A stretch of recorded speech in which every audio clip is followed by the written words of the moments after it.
सर्व पत्रकार बंधू आणि भगिनींनो, मुळशी कचरा डेपो येथील घडलेली घटना ही अत्यंत दुर्दैवी आणि हृदयद्रावक आहे. या घटनेमध्ये ज्या निष्पाप कर्मचाऱ्यांना आपला जीव गमावा लागला, प्रथमतः त्यांना मी या ठिकाणी भावपूर्ण श्रद्धांजली अर्पण करतो आणि त्याचबरोबर जे जखमी झालेले ते लवकर पूर्ण बरे व्हावे अशी ईश्वरचरणी प्रार्थना करतो.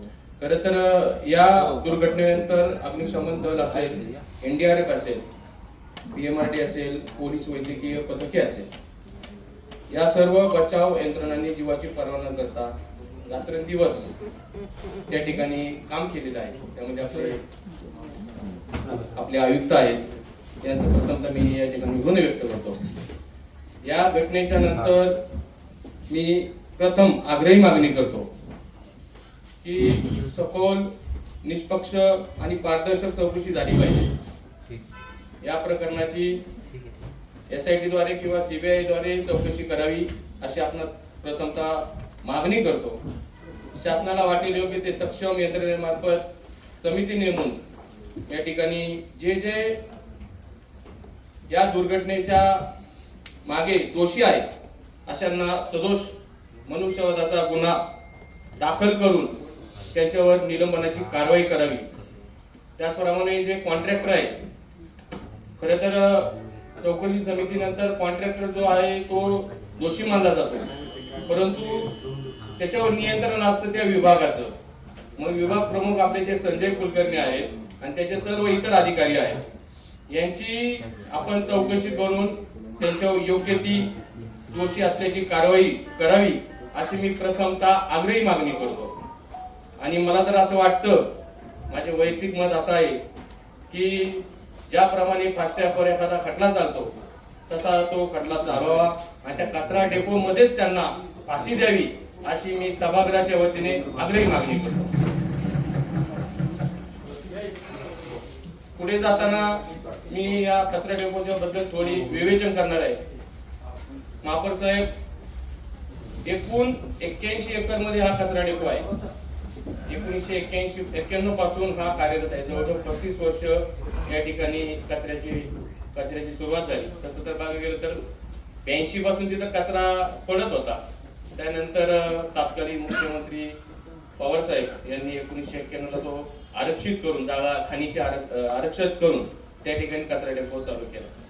परंतु मध्यंतरी 35 वर्षाच्या कालावधीमध्ये मला कोणत्याही राजकारणी किंवा कोणत्याही शहरातील मातबर नेते भरपूर आहे, आताही आपल्या सभागृहात 2-4 टर्म 6 टर्म वाले आहेत, पण त्यांना कधी पर्यायी जागा, पर्यायी व्यवस्था, पर्यायी नियोजन कचऱ्याच्या बाबतीत कधी त्यांना सुचलं नाही. ही आपली माझ्या सहित शोकांतिका आहे. खरं तर त्याबाबत मुळशी डेपोवरील दुर्घटनेत ज्या गमावलेल्या 9 कामगारांचा कुटुंबावर जो दुःखाचा डोंगर कोसळला आहे, त्याबाबत महापालिका प्रशासन, अधिकारी, संबंधित ठेकेदार आणि आपले हे सभागृह पण तितकेच जबाबदार आहे असं मी त्या ठिकाणी सांगू इच्छितो. नुकतंच म्हणजे आपल्याला वाटतं की त्या ठिकाणी नुसते डोंगर दिसतात. आता मागच्या महिन्यामध्ये आमच्या शहर सुधारणामध्ये एक विषय आला, किवळे संकलन केंद्राचं जे आहे ते हस्तांतरण दुसरीकडे शिफ्ट करायचं. परंतु मुळशीकरांनी काय करायचं? मुळशीकरांच्या आजही बोरवेलला रसायन मिश्रित पाणी येतं, काळं पाणी येतं.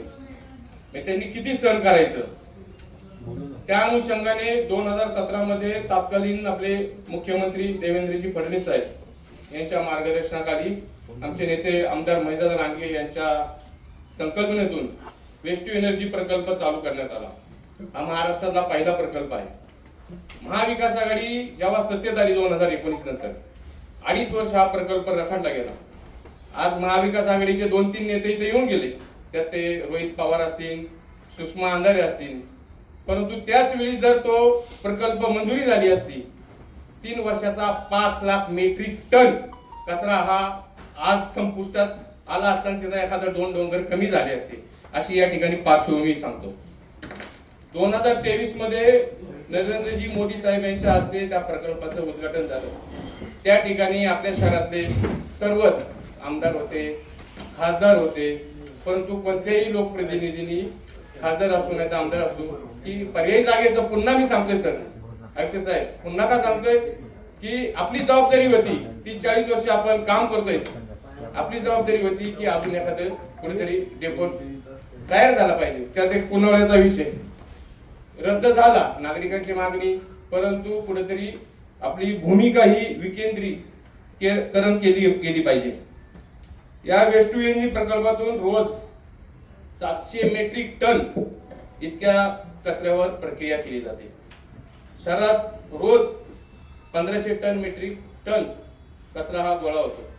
800 मेट्रिक टन हा त्या ठिकाणी लँडफिलला साठवला जातो. परिणामी 700 प्रक्रिया जी 800 तास राहतो.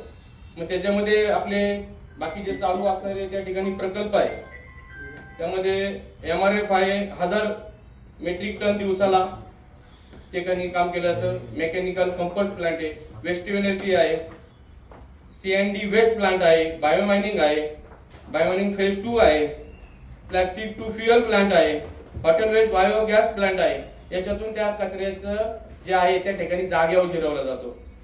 परंतु हा काय कचऱ्याचा डोंगर 2, 4, 10 वर्षाचा नाही, हा 35 वर्षाचा डोंगर आहे. मला एवढं सांगायचं साहेब की वास्तविक पाहता वेस्ट टू एनर्जी प्रकल्प अगदी संकल्प मांडल्यापासून तो दोषी नाही, कारण आता आपल्यानंतर पिंपरी महानगरपालिकेनंतर इतर ठिकाणी त्याचं अनुकरण करण्यात आलेलं आहे. आणि मी जर विधानसभा वाईज जर सांगितलं तर पिंपरी महानगरपालिकेच्या मागील वर्षात आकडेवारी बघितली 5,46,936 मेट्रिक टन कचरा आपल्या शहरात गोळा झालेला आहे. तो मोशी कचरा डेपोलाच जातो. त्याच्यातील भोसरी विधानसभामध्ये 2,35,430 मेट्रिक टन, चिंचवड विधानसभातून 1,92,365 आणि पिंपरी विधानसभेतून 1,19,141 मेट्रिक टन असा कचरा संकलित केला जातो. सरासरी 1500 मेट्रिक टन दररोज शहरात कचरा निर्माण होतो. वर्षभरात सुमारे 2.55 लाख मेट्रिक टन कचऱ्यावर प्रक्रिया होते आणि जो राहिलेला आहे 2,90,00,000 मेट्रिक टन कचरा हा लँडफिल साचला जातो. मग लँडफिलवरील तणाव वाढणार हा 100%. केवळ हा मोशी नाही तर प्रत्येक आपल्या शहरातील वाढती जी समस्या आहे ही वास्तव परिस्थिती आहे. वेस्ट टू एनर्जी प्रकल्पाचा दुसरा टप्पा आपण तातडीने सुरू करण्यात यावा. बायोमायनिंगचा प्रकल्पाचा विस्तार करण्यात यावा. लिगसी वेस्ट निर्मूलनासाठी विशेष DPR तयार करण्यात यावा.